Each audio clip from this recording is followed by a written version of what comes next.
Hi, it's Warren Huart here. Hope you're doing marvellously well. Please, as ever, subscribe. Go to producelikeapro.com, sign up for the email list, and you'll get a whole bunch of free things. And also you can try out the 14-day free trial of the Academy. So I created a course recently that is about mixing in the box. So this was a fun one for me to do because what I did is I took a song that I had mixed in a hybrid fashion through the SSL console, using my DAW, going through all of this different fancy gear behind me. I took that song and mixed it entirely in the box, as opposed to using any outboard gear. No outboard gear on the bus, no summing, nothing. I just mixed it completely in the box. Now, I do mix songs in the box, but when I mix them in the box, it's usually something that I feel humbly works best for that. It might be a big slamming pop track with tons of synths and hardly any organic stuff. And it always seems to sound, at least to me, better that way. But this is a completely, well, not completely, a 90% organic track using live drums, bass and guitars. It's a song I wrote a long time ago, and I had a girl singer, Amanda Hardy, sing on it recently. So it's a great song for me to stretch my wings as an in-the-box mixer. So, and I know a lot of people I respect and friends of mine, you know, Neil Avron, Andrew Sheps, now mix entirely in the box and don't even use summing. And I don't believe that they feel they need to use summing anymore because they're recording and they're getting stuff that's recorded exceptionally well. So they've already got the transformers and all that lovely discrete electronics and tubes and all of the things that we love have already gone on the way into the box. So I thought, well, why not challenge myself to do that entirely as well? So this course that I just released is a song, like I said, that I mixed entirely in the box that I'd already mixed in a hybrid fashion. So what I'm going to do is I'm going to show you one of the things I did just to get some extra energy out of the drums. There's been a lot of talk recently about this, so I'm going to show you just a parallel drum crushing technique that I did. It's going to be fun. I'll show you what I did, and please, as ever, leave a bunch of questions and comments below. I'll also leave you a link below to check out the course. So let's have a look. Great, so what I'm going to do is I've got the drums and solo here, and here is the drum sound. It's a pretty aggressive rock drum sound. Lots of energy in the track. You can see we're just coming out stereo faders.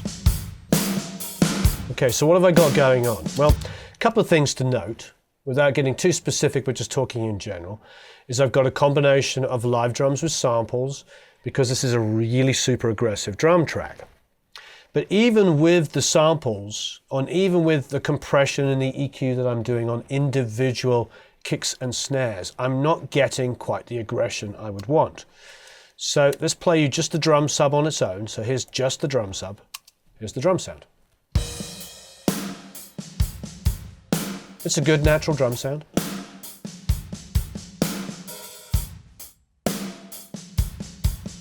Here's with the drum sub crush. So it's adding a lot of energy. Both the kick and the snare have come up and are a lot more aggressive, but not only that, there's just a kind of a great deal of energy. I really feel like the drum is like sitting there bashing away. And this was recorded in this little room over here. As you can see, it's like there's no room mics. It's just a very simple, mainly Lewitt set of Lewitt microphones, inexpensive microphones with a couple of expensive ones on the toms. But no room mics, just overheads, kick, snare, and toms, and hi-hat, of course. So very simple drum miking. All the aggression and everything is created by using some extra samples to give the drums a little bit more aggression than just that small kit and this drum crush. So our drum sub alone is this. It's good old favorite analog channel.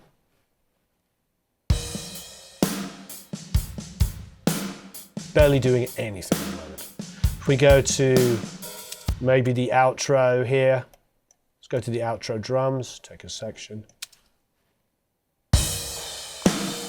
You can see we're getting some gain reduction, about a dB's worth of stuff.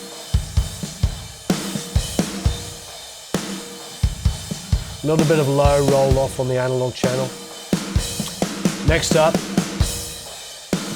a little bit of 334 here, so around about 350 cut overall in the drum, so take that off. Not making a huge difference, but it's just enough to carve out some room. I've done all of that, versions of this across on all the elements of the drum, so the drums are already mixed before going to this drum bus. And then last but no means least, I've got an L2, so a bit of limiting going on. Not a lot. Just tapping it, like a dB. So all of the compression and EQ and everything is happening beforehand in the various drum mics. So that's good. Now, we add our drum crush, energy level, volume, everything just jumps up. It's getting really super aggressive. So what are we doing on the drum crush? Well, I've got an R comp here, and I'm getting a lot. I'm getting like at least 9, 10 plus dBs worth of gain reduction. But I've got a super fast attack and release. If we just turn off everything except for that, mute it, bypass it. There's our natural drum sound. Here's. So what I've done is I've got super fast attack and release, the fastest I can do on the R comp. And what that's doing is that the compression's coming in really quick, grabbing it really quick, but then releasing it super quick as well. So it's making very aggressive. We can go, see there? The attack on is barely doing anything. It's not grabbing it very quick. And when it is grabbing it, it's releasing as quick as you can. Go the other way. So basically, it's doing a lot of compression. It's grabbing it hard, but the great thing is the release time set as fast as to go. If we go slow as we can go. Now it just feels like it's turning it down, everything. Now I just feel like the whole drum kit is just, see if I take this off. Yeah, it's definitely taking those transients and pushing them in there, but the energy isn't there. I go here. Listen to that. I've still got fast, super fast transients coming through so I can hear a little bit of... It's getting the excitement of the kick and the snare. But the release time is fast enough that I'm not getting like a transient of a kick being squashed, and then by the next time a kick or a snare comes in, it's still squashed down. It's releasing fast enough. You see it? Releasing fast enough to catch every single kick and snare. So that's what's really nice about having a modern digital compressor. You don't have to use the waves. I've been using this for years, so I'm used to it. But any decent, even stock, you know, Avid or whatever you're using, whatever your DAW, most of them have enough bus, enough attack and releases to do this kind of stuff. Okay, next up is the E4 again.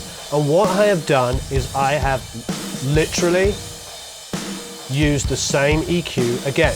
Now you might ask, why are you doing this? This is being bussed from a full drum kit and it's going to 2 separate drum buses. One of the issues that you have to notice and understand is if you're using lots of different buses, if you start treating them dramatically different, you'll get all kinds of weird potential phasing issues. At least it will feel like there's lots of issues. Whether they print necessarily out of phase or not is kind of irrelevant because it's about what does it sound like. So if I get too drastically crazy in my EQ or my drum buses, I can cause the ear to have lots of issues. Now, I have, and I will do multiple drum buses sometimes that have different sets of EQ going on them, but I'm very careful. It's usually too correctional. If my drums already sound good coming in, I shouldn't need to do that much on my drum bus. You know, I've mixed the drums the way I want to hear them. So all I'm doing is a little extra 350-ish, around here 334, but around the area on both of them. And I could go back and do a little extra on the way in, but I already had my drum sound the way I wanted it before that. But just to avoid any potential polarity phase issues, I'm identical EQ settings on both. So next up is an L2. It's doing a little bit more. You can hear it, off,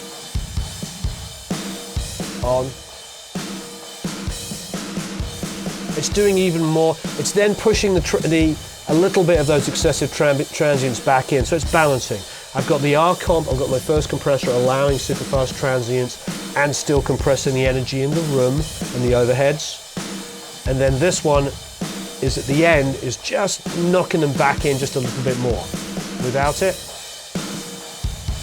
tons of energy. Look at that. Even more energy and a little bit more control.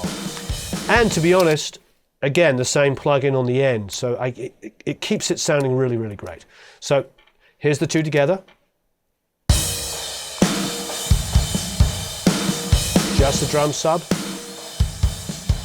So it's doing one of two things. Bringing its volume up, but bringing the energy up.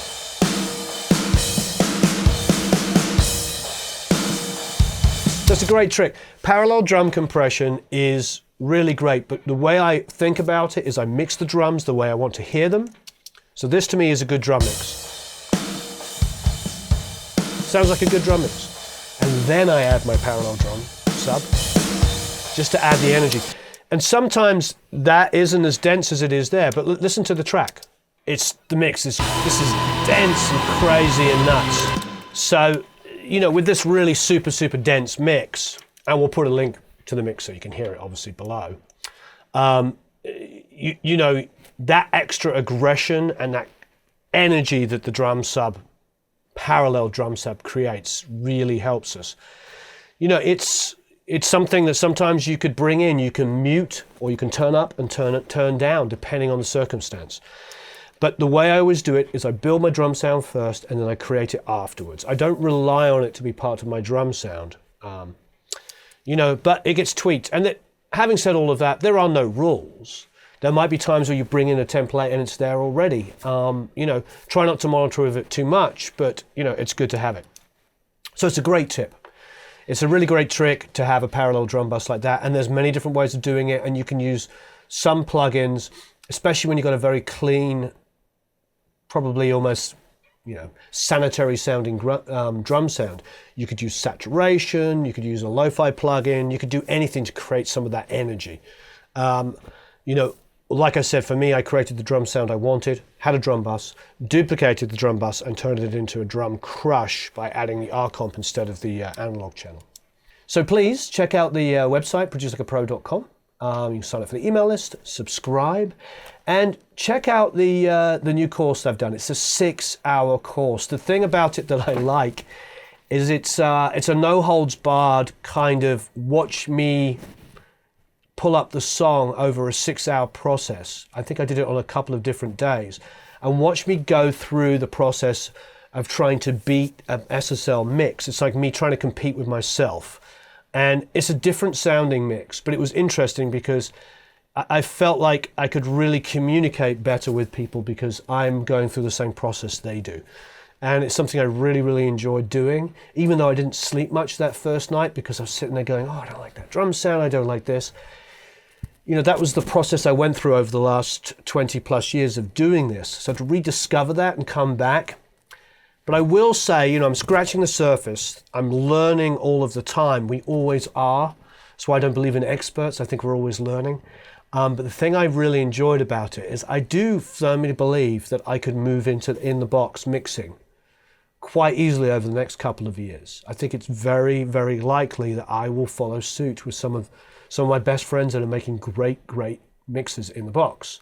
So it's important to know that with the right methodology, using the plugins that you have, even stock ones, plus, you know, some additional manufacturers like Mac DSP or Slate or whoever it might be. There's great plugins out there that can do so much of the analog simulation that even the need for summing now seems to be moving away. Now, having said that, it's important to know that everybody's process is different. So some people like summing because emotionally they attach themselves to it and they like to mix through it and create with it. So there is no right way and wrong way. If you've got a console, whether it be a small format, medium format, a large console, if that's part of your process and it allows you to create great mixes, I applaud you because that's a one way of doing it. But for me now, discovering the scratching the surface on the in-the-box mixing, I think it's really wonderful what you can do. So check it out. As ever, please leave a bunch of comments and questions below. I love having these discussions. Let's be kind to each other and supportive, because nobody here is telling anybody else that they know best. At least let's not do it on our channel. Let's make it all very supportive. Thank you ever so much. Have a marvelous time mixing and have a marvelous time recording, of course. And I'll speak to you all again soon.